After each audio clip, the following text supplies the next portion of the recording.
The prophet Yeshayahu spent much of his life trying to get the Jewish people to reconnect to what they're supposed to be doing, to be connected to Hashem, to keep Torah mitzvot, to live a life that was in sync with the way they were created and they were supposed to do. Yeshayahu said the same things that Yirmiyahu said. Isaiah and Jeremiah spoke the same words, but you'll find that what was the main difference between both of their lives? Are you familiar with the stories of them at all? Yirmiyahu was always put into prison and chased after, and everything he said bad to the Jewish people, he got persecuted for. Yeshayahu, though, everything he said, people left him alone. They said the same exact things, but one of them got away literally with murder almost. Another one, not literally actually, another one, he said the same things, but he was always persecuted. And the secret in this, my father shared with me, always lies in the first words of the prophet. The first words of Yeshayahu, we read, it's called Chazon Yeshayahu, the vision of Yeshayahu. Chazon Yeshayahu ben Amos. This is the vision of Isaiah, the son of Amos. Amos was a ruler. Amos in Hebrew is a language for aristocracy, like a very wealthy man, a very ruling class person. Asher Chazal Yudav Yerushalayim. This is what he envisioned, the prophecy that he received regarding Yehuda and Jerusalem, the Jewish people. And we see from here that the reason he got away with saying what he said was because he had connections. He was from the ruling class. He was an aristocratic person. His family was in high places. And therefore he was able to get away with things that other people were not able to get away from. I recently met somebody. And without saying Lashon Hara, I asked my wife, how could this person be such a famous person? Really, really, when they speak, when they talk, they're not, it doesn't make sense that they reached wherever they reached with the capacities that they have. And my wife said, if you know a little bit about them, they just have connections. And the connections made them get to wherever they get to. And the truth is that somebody else who is more talented, but with less connections, might not get to the place that he gets to. And this is the cruelty in the world. This is the fact that there are some people who worked their way into positions. They worked hard and they put their life and their money, and they made the right decisions and every day to reach where they reached. And some people, they get away with whatever they get away with. We're not blaming Yeshayahu for this, but we're showing that people, you cannot trust their moral compass. People are running after fame, they run after money, they're running after honor. And so when you see people, they love this guy, it doesn't mean he's a good guy. It just might mean that he bribes people, or he gets their respect because people who win the lottery. They always say that there's a very high suicide rate by people who win the lottery. Yeah, because all of a sudden they have all kinds of friends that they never remember them, they don't know who they are, but I went to high school with you, and everyone wants their money, and they don't give their money to people, and they feel guilty, and it causes for terrible things to happen to people. And fame, the world likes to run after people when there's an ulterior motive. Very rarely do you have friends that will tell you, regardless of who you are, regardless of what you're doing, regardless of where you are in your life, we love you the same. That's called unconditional love. That's a very hard thing to find. Most people are stuck in conditional love. Maimonides, the Rambam, he says that there are a few different kinds of relationships with people. He says there are relationships with people that it's purely for greed. It's all about, what can I get out of you? There are a lot of people like that. I was once at a dinner, one of these big events, and I was sitting at a table with somebody, and somebody was going around, one of the organizers of there was going around and shaking hands with all these people at the tables. And this guy said, hey, you don't have to say hello to me. Don't worry, I don't have enough money for you. And I was, how can you say that? But he just said it the way it is. And the guy didn't say hello to him anyways. Because that's not why he came to the table. He came only to it's greed. I want you, not because I care about you, because I need what you have. Or I want what you have. There are some people that they don't actually ever get anything from the other person.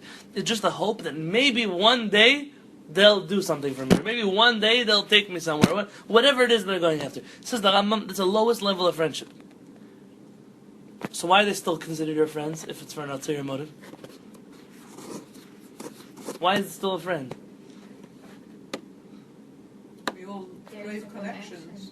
There is a connection there. We all crave crave a connection. At the end of the day, will they be there for you?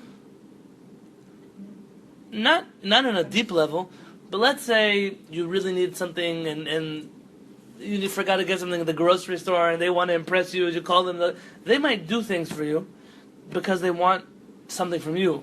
And so you could still, on a very basic level, this is a friendship. Unfortunately, many people in the world never get past this level of friendship. Many people in the world are very lonely. But they have thousands of people around them. They're not lonely. They're not lonely because they don't have people they can talk to or people they can go get a drink with. They're lonely because they don't have people who care, really care. Rabbi Soloveitchik has a very interesting letter. Rabbi Soloveitchik says that it's called the lonely man of faith. And he writes that I'm lonely, but not because I'm alone. Because I'm not alone. There are a lot of people around me. But I'm lonely because there are very few people who understand me. And he says, King David says the same thing. Ki avi v'imi azavuni, my parents have left me. V'Adonai yasfeni, Hashem has taken me in. Because sometimes that unconditional love you'll never find. Aside from parents, you'll never find it. And the only someone who can give it to you, maybe it's Hashem. That's the only one that really can replace such love.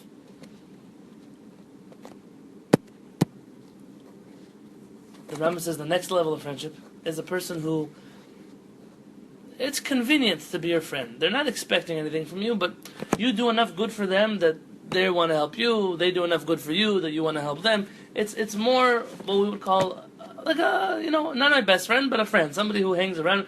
They do a lot for me also, but it's nothing deep. It's they'll pick up the kids from school or those are not little things, but they're not deep levels of friendship.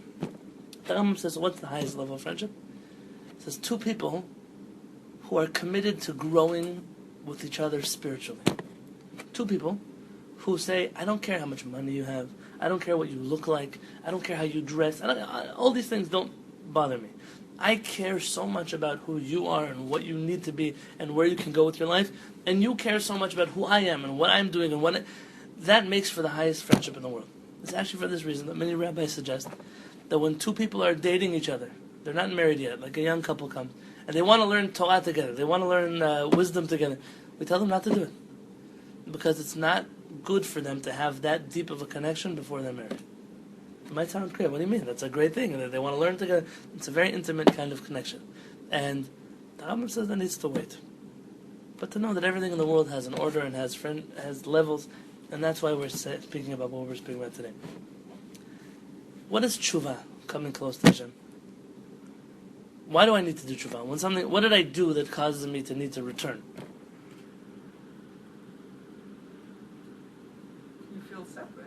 You feel separate from Hashem. From Hashem, okay. What did I do that caused me to feel separate? You kind of don't think that everything comes from Hashem. Okay, so what you do has something to do with it. You lose the vision of the greater picture of Hashem is really the one involved. Perhaps tshuva, what causes tshuva, or the word chet, sin, but it's not really sin. The word chet is like a heavy thing that you carry. And perhaps chet means an imbalance. When you do something wrong, that it shakes up the whole order of the world, because you weren't supposed to do that. That wasn't something that a human being was supposed to do. And when a person does it, it causes ripple effects. They say throw a rock into a lake, you could see the ripples, and then you think they disappear. They don't really disappear. The ripples are tiny, and they go all the way until the shore. Just because you don't see the effect doesn't mean it's not happening. And, for example, someone was asking me recently, do you ever think there could be peace between the Jews and the Arabs in Israel? So he asked me on like a philosophical level or on a practical level. I said both. I said, on a philosophical level, of course, there could be peace.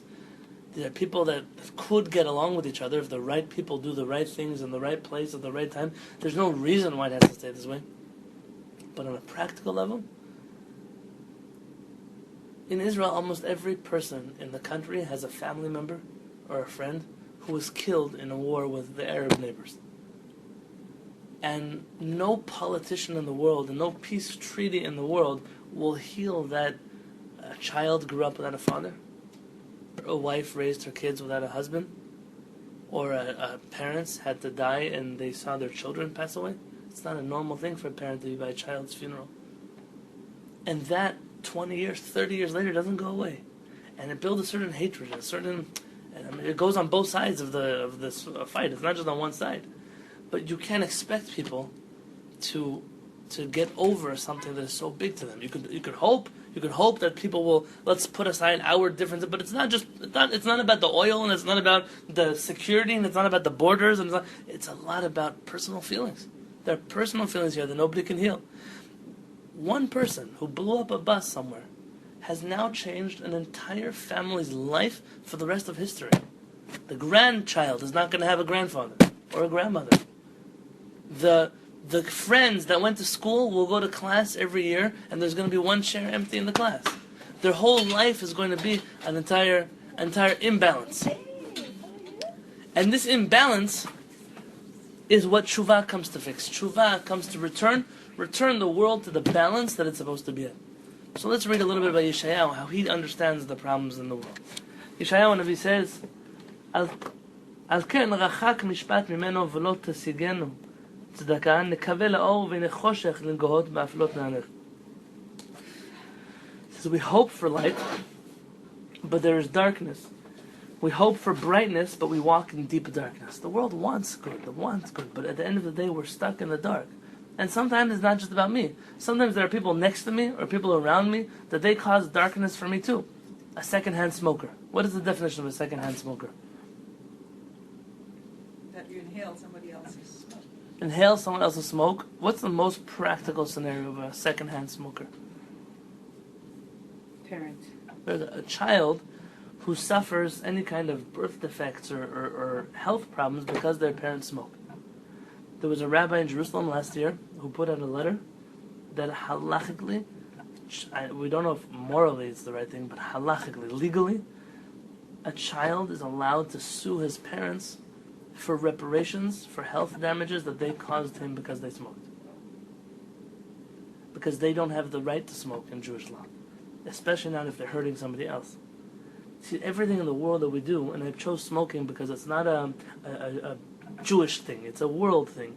When you're smoking at the bus station, you think, hey, it's my choice, it's my life, I can do whatever I want. But we know today that you're affecting people around you. And you affect the people around you, and then at the end you throw it on the floor, and you're affecting somebody else who steps on it, and animals and plants and all kinds of things we don't even begin to realize. Somebody showed me now all kinds of videos of animals in the middle of the ocean with plastic bags around their heads and soda cans and bodies. The guy who threw that soda can into the water when he was sitting on his boat and he was fishing, he didn't stop to think for a moment about the imbalance he would cause in the entire world because of one silly little soda can.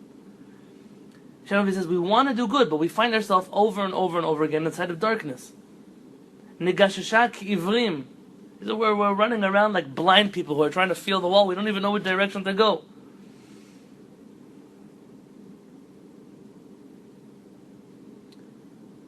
And then he says,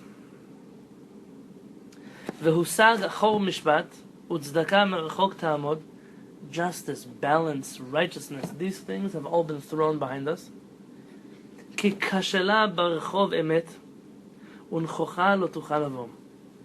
He said, the truth, people of truth, they're always left behind. Nobody wants the truth. And it doesn't even have an entrance into this world. And then says the Yeshayahu what I came to speak about today. V'tehi ha'emet ne'ederet. That the truth will be missing, right? Ne'ederet is from the word ne'edar. Like a missing person in Israel is a ne'edar. V'tehi, the truth is ne'ederet, missing. Literally that's what it means. V'sar mera mishtolel. And the person who hides from evil, he's considered crazy.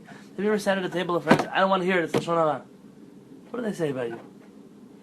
They laugh at you. Oh, look at this person. They think they're so holy. We know what they did yesterday. But a person who tries to stay away from bad, people make fun of them. That's the nature of the world. Vayar Adonai, Hashem sees all of this. Vayira be'enav, and it's evil in his eyes. Ki en mishpat, because there's no order in the world. There's no balance in the world. There's no justice in the world. There's no righteousness in the world. You sometimes read things in the newspaper about a guy who was in prison for 30 years. And then they found DNA evidence that exonerated him. It wasn't even him. But he was framed. Can you imagine for 30 years the person was sitting in a prison cell? Knowing they didn't do anything. And every day they're treated like a prisoner, they live like a prisoner, they don't have a family, they don't have a wife, they don't have a home, they don't have food, they don't have anything. And then 30 years later they let him go. Sorry. Imagine the injustice that does in the world. When we do an avirah, we do the same kind of injustice, just to HaKadosh Baruch Hu, just to the other people that are around us. We cause injustice in the world. And the greatest injustice that I believe the Jewish people does and the world does, not just us as Jews, the whole world does this, is Vatihi ha'emet ne'ederet. That the truth is missing. I want to explain what I mean. Maybe Rachel will help us out with the Hebrew grammar. Vatihi means if something there is.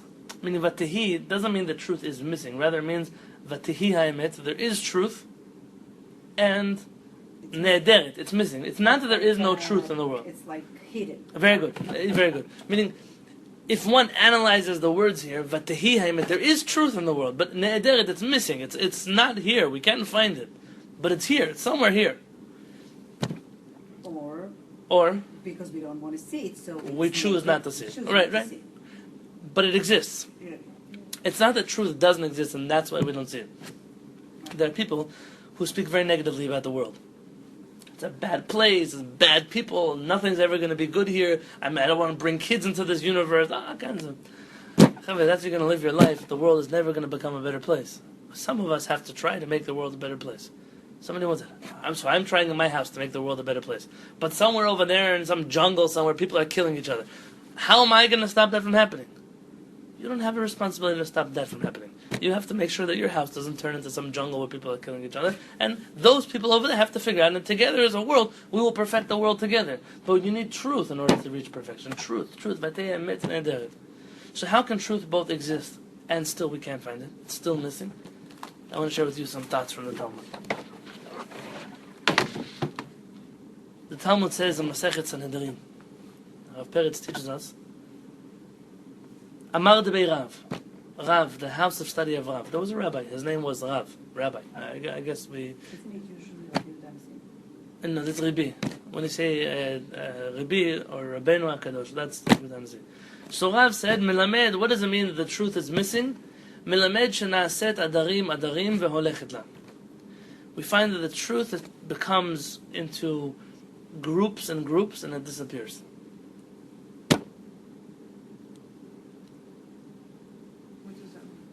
What does it mean? That's the real question. What does that mean? What does that verse mean? And what are the rabbis in the Talmud trying to tell us? There's a teaching in the Talmud that says, Be'ikvata de Mashiach, that in the footsteps of the Mashiach, now, our generation, chutzpah yasgeh, that there'll be an extra level of chutzpah, of audacity in the world. And the prophets mention the children will disrespect their parents, and the daughter-in-law will disrespect the mother-in-law. I don't know. I think that's forever been happening, not just now, right? And all the people will fight, and there'll be people. The face of the generation will look like a dog, like all kinds of things the prophets tell us. Whatever those things mean. Will go so far that one of the rabbis, I believe it was Rabbi Akiva, he said, when the Messiah comes, I don't want to be alive in that generation. It's going to be so bad before it gets better, I don't want to be there. I'm not going to be able to handle it. And sometimes I look around the world and there's bad things in the world. But we don't realize that when it gets this bad, it can only get better. It's pretty bad. And so how could it get better? Maybe you don't see how it can get better, but it cannot get worse than this. It can't get worse than the world that you look around today. I just drove recently through a college campus. I don't mean any disrespect. I know you teach on a campus. But I don't believe that the university model that we have in our world, that this is where the intellectual generation of the future is going to come from. You have parties and frat houses and sororities and hazing and all kinds of crazy things that are going on. You came here to party or you came here to study, to become a refined person. This bothered certain people so much that the Lubavitcher Rebbe, for example, who was a very educated man in Europe, he was in the Sorbonne in France, he was in the University of Berlin. The Lubavitcher Rebbe came to America and told his followers not to go to university. Because university is no longer... Albert Einstein was in university before. Today, every Joe Schmo from the street goes to college somewhere and does something, and it's taken away a certain... You look at that culture. You drive around. I was now in a neighborhood. I cannot believe that people so young are doing things so crazy. But it's the way the world works, and the world has always been. But the Belzer Rebbe once said, you're sitting in a village somewhere, a village in Africa, or you're sitting in a village in Russia, or you're sitting in a village in wherever you come from, 300 years ago. You want to do something really bad. What can you do? It's 6 o'clock at night, the sun set. What can you do really bad? What kind of averot can you do? There's nowhere to go. There's nowhere to hide. There's no internet connection. There's no anonymity. There's no bars. There are no nightclubs. There's just your house. And the worst you can do is you could waste some time. You could sit and do nothing. Or you could think bad things. What can you really do? What could you have done? Today, the possibilities of what you can do bad are endless. You could do so many... You could just sit in your house and do terrible things all day long. And so, the rabbis understand this piece of Talmud to say that the people of truth become so pessimistic. It's so hard to stand up. Every day you have to stand up against the world.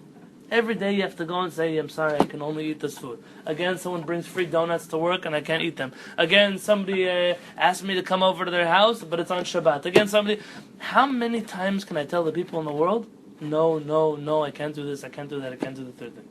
They're going to think at some point that I'm crazy. And so many people will just, and adarim will kind of just disappear, will walk away from the truth because it's not worth holding on to the truth anymore. It's not worth it. It's too much work. It's much easier to give in and say, let someone else do it. It's much easier. But there's an idea that's much deeper, and I believe this is the truth. And this is the idea that I heard from Rabbi Peretz, and he writes in his book here. I actually received this book. This book is out of print. It's Rabbi Peretz on Tshuva, Rosh Hashanah, Yom Kippur, all the holidays. It must be out of print for some 30 years or something like that. I got it when I met my wife in Jerusalem. I didn't realize how long Hashem had planned for me to actually wait until I got married to her. But we already decided, this is a go, we want to get married. How much do we know each other? I don't know. 4 dates, 5 dates, but we already knew from the beginning this is something special. So we went to meet her rabbi. She came to meet my rabbi. I came to Rabbi Peretz. I at the time thought I was coming back for the summer and I was going to go back to Israel again to go live there. I was still in the middle of studying for my rabbinic program, and Rabbi Peretz told me, listen, you've got to take a test. The last test that I've ever given you have to take it now. So, Rabbi, I came here with this girl that I'm dating, not to take any kind of test. I said, no, you need to take a test now. He must have known that I was going to leave Israel. I said, I'm not ready, I said, just take the test with me. So he sat me down, and with Dvorah there, he started asking me questions. Shulchan Aruch over here, the Rambam over there, the Talmud over here, over there. Now it's embarrassing because you're on a date. So, but what if I look bad? Like, what if I make mistakes? And I made a few mistakes. Don't think. He says, no, don't worry. He pulled out a book. I was there. I don't know how long we were there for. But he says, wonderful, you passed. And he takes that paper and starts writing me my smicha certificate.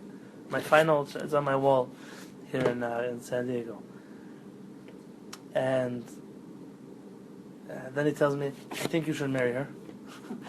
And then he takes out this book and he says, I don't have many of these books left. He said, they're out of print. Said, but I want you two to have a copy of this book. And he gave me this book, and my wife and I left his house like in Gan Eden. It was like in a seventh. I just became more of a rabbi than I was before. I got the questions right. He told us we can get married, and he gave us a book that nobody else has. So we decided we're going to stop outside of his house in the street, and we're not going to leave the neighborhood until we learn something from it. And this is the page we open up to, and I'm teaching you tonight. All of these ideas we learned from Rabbi Peretz at this point. And this perhaps summarizes the philosophy that not just motivates Rabbi Peretz, but motivates his students, especially me, motivates us in this community, where we get our idea from, where we get our philosophy from. And I want to share with you this. I'll read it to you. V'od nira leve'er. Says Rabbi Peretz, I have another understanding of this teaching. The be'ikvat adam shemashicha, that at the end of the days of the Mashiach, yitlakdu v'yitchabru anshe ha'emet ha'torah v'ha'mitzvot. That the people who believe in Torah and mitzvot, the people who believe in Hashem, they're going to join together to become a group. That sounds like a good thing, right? When we join together, what happens? All of us who believe in the same things, we join together. What happens to us? We get isolated from the rest of the Very good. We leave everyone else alone. And by the way, that's what I once read, that this generation we have lots of yeshivot, lots of opportunities to study Torah, but we do it for ourselves and not for the Very fellow interesting. Jews. It used to be that I grew up in San Diego. And so I had this opportunity of, there are all kinds of people that you meet in the street, you meet them at Ralph's, you meet them on the beach. Oh, are you Jewish? Hey, how are you? And I would like to come to your house for Shabbat. And then all kinds of people that you get to meet and inspire and influence. But if you're walking your whole life, you live in Brooklyn, you live in Borough Park, you're living in Baltimore, you're living in Yerushalayim, your whole life you're walking around with people who look like you, they talk like you, they dress like you, they think like you. All the people coming together, not necessarily a good thing. We leave behind many, many, many, many Jews. When I was dating my wife in Jerusalem, I said, you have to come now visit my family in Haifa. Not really Haifa, it's Atlit, it's like even out of nowhere. And we're coming to the bus station of Haifa. I said, you have to notice something. She made Aliyah from Brooklyn straight to Mea Shearim. I said, you need to notice when you get off the bus in Haifa, how many people don't wear kippahs. And count how many people do wear kippahs. See, in Jerusalem, you can count like every 9th person or every 10th person doesn't wear a kippah. In Haifa, every 20th person wears a kippah. Every 30th person wears a kippah. I said, you have to realize that we're not the majority in this country. We are a minority, but we all live together in Jerusalem. So we think that everyone believes in the Torah, everyone is learning halakha, everyone sits on Motzei Shabbat and they learn Zohar together in the synagogue. No, actually Motzei Shabbat, most people are watching some kind of soccer game, and on Friday night and Saturday morning everyone's at the beach. Most of the country looks like this. We have to know, when we live together, we lose our influence a little bit in the world. It might be good for us, but for the rest of the world, they lose out by not experiencing us. He says what happens is kol kat vekat la'atzma. He says when people who believe in the same things get together, it doesn't just stay one big group of Jews who believe together. Now inside of this group, you have those who believe in this kind of philosophy, and those who believe in that kind of philosophy, and those who have this rabbi, and those who go to this synagogue, and it becomes what? It's even worse. It's even worse. It's not just they believe in something else. They think what you believe is... Oh, thank you.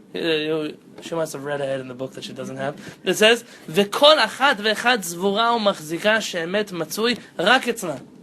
Every group believes the truth is only by me. I'm the only one who has the truth. It's my way or the highway.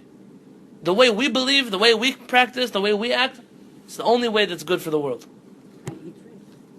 Yeah, me too. Umvatelet uposelet kol haketot ha'acharot. And what they do is, by their nature, by separating away from other people, they are nullifying and being mevatel. They're saying that the other group is not good. Validezeh. So what happens through this? We all think we're trying to get together for the truth.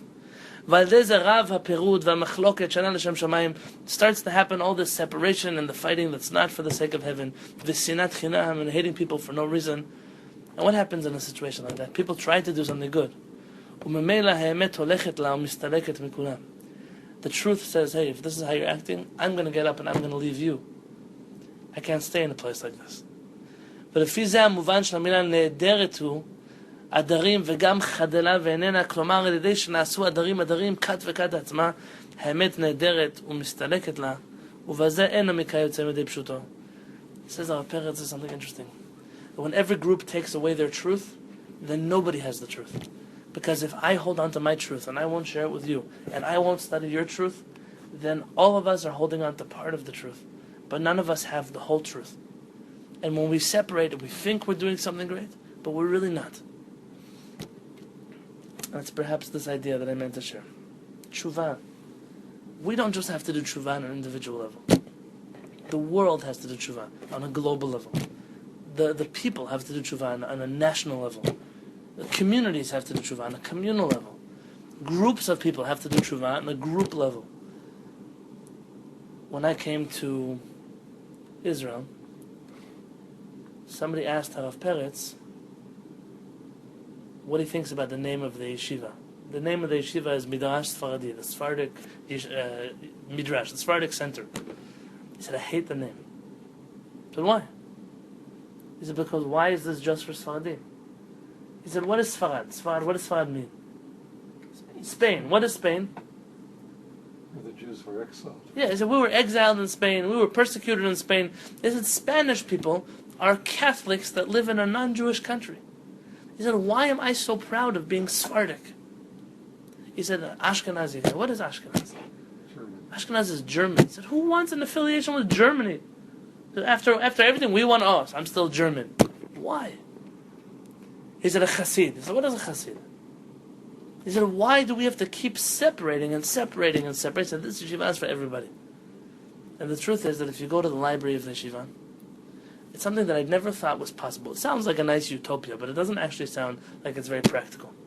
You go into the yeshiva and there are a huge library, maybe 3 times the size of this room. And in the yeshiva there's one wall, all the commentaries on the Tanakh, on the Bible, and all the commentaries on the Mishnah, all the commentaries on the Talmud, and all the commentaries on the Kabbalah, and then there's a whole room of halakha book, because that's normally what we learn is Jewish law. It's a legal academy. So we're learning there. And then there's one wall of philosophical books. And I could not make this story up. You have on the same shelf, you have the writings of the Satmar Rebbe, this devout anti-Zionist who also hated Chabad, not something that we hide. You have the writings of the Lubavitcher Rebbe, and then you have the writings of Rav Kook, who was a die-hard Zionist, all on the same shelf. How could it be that you have these 3 contradictory opinions on the same shelf? So I went to ask Rabbi Peretz. Rabbi Peretz told me, he said, we didn't come here after 2,000 years to be together and to still stay separate. He said, it doesn't make sense that after 2,000 years you have Jews who don't know anything about the other group of Jews. We live together in the same neighborhood. How many times have I asked a rabbi a question, as a kid, as an adult, in yeshiva somewhere, saying, can you tell me what Sfaradim do on Rosh Hashanah? I have no idea. What do you mean you have no idea? I'm probably your 800th student who's Sephardic. It's not like you're living in Poland and you can't know. How can somebody come and ask me something about Ashkenazi tradition and I can't know it? Maybe I wasn't exposed to something, but the best of my knowledge I try to learn as much as possible, because we don't live in little bubbles anymore. And it's not healthy for us to live in little bubbles anymore. You know, Rabbi Peretz told me one step further. He said, none of us are right, and all of us are right. What do you mean? Now, Rabbi Peretz is not very philosophical, you should know. He's pretty practical, he pretty much says things as they are. He doesn't sit there and philosophize, but this was a deep moment with him. And Rabbi Peretz told me, all of us have what to contribute. And all of us have things that we have to let go of. I said, Rabbi, you're being dangerous here. He said, yeah, there are some groups of Jews that have things they must let go of. We've been holding on for things for too many hundreds of years, and it's time to let go of them. And there are other things that other groups of Jews have that we have to adopt. Then there are things that non-Jews have that we have to learn from them also. Rabbi Peretz said in Israel, he said, he's not embarrassed to say it. Manners, etiquette, your normal conversations with people, pretty rude, they're pretty rough, pretty brute, they're not so refined. Very truthful people, but refinement is not on the top of that list. Rabbi Peretz said when he was in Denmark, he was a rabbi in Denmark, once said the people were so nice. Everyone spoke nicely, and everyone said, how are you, hello, everyone was smiling, everyone waits in line, nobody's pushing. He said, we have what to learn from the world also. We can't pretend like we're the best. And then he said, and the last thing, he said, we have Kabbalists in the world. You have Yeshivat HaMekubalim in the Old City. You have Yeshivat HaMekubalim in Achlaot. You have Yeshivat HaMekubalim in the Bukharin quarter of Jerusalem. You have Shaar HaShamayim is the name of Ashkenazi Kabbalistic yeshiva in Jerusalem. You have Mekubalim, people, that Rizal, Rav Chaim Vital, people who are alive and now, Mordechai Eliyahu, Alav Shalom, or Benayahu Shemueli, Rabbi Yaakov Hillel, Rabbi Yitzchak Kaduri, all those who are alive should live, those who are not should rest in peace. All of these tzaddikim, they have what to teach us in a mystical tradition that we don't. we're not all familiar with, in a Kabbalistic tradition that we must be exposed to. They are the experts. I always tell my wife, says, Hasidim, we're the experts in Kabbalah. I said, it's true, you think you're the experts in Kabbalah. The Hasidim are like the marketing department of Kabbalah. But the Hasidim have it's not a watered down version of Kabbalah, it's a accessible version of Kabbalah. It's accessible. It's brought to very realistic terms. But the Kabbalists, I sat with a rabbi in Yerushalayim. I don't want to scare you, the things that these people know and are able to do, and the kochot, the nefesh, the spiritual powers they have, and not from this world. You don't have any other religion in the world that has people like that in their religion. You don't have people who sit in Yerushalayim and you go to them at 1 o'clock in the morning after they do the midnight prayer and they're thinking about the future and the world and the past and how God created the universe and angels and the world. You don't have such people in any other religion in the world. Rabbi Peretz, we didn't spend 2,000 years in exile alone to come back here and keep it being alone. Is it our philosophy? Is we follow the Shulchan Aruch, we follow the code of Jewish law. But we must learn the area of expertise of every Jewish group in the world. We must learn from them. And that's perhaps my hope. We've been speaking until today about individual tshuva. I did this wrong, what can I do? I did that wrong, how can I fix it? I did the third thing wrong, what? But we as a people, as a nation, we must learn that there are people who are better at certain things than we are. There are groups of Jews that have excelled in things that we're not familiar with. And someone recently asked me a question, something in Tanya. I said, I'm going to tell you the truth. I've learned Tanya before a few times.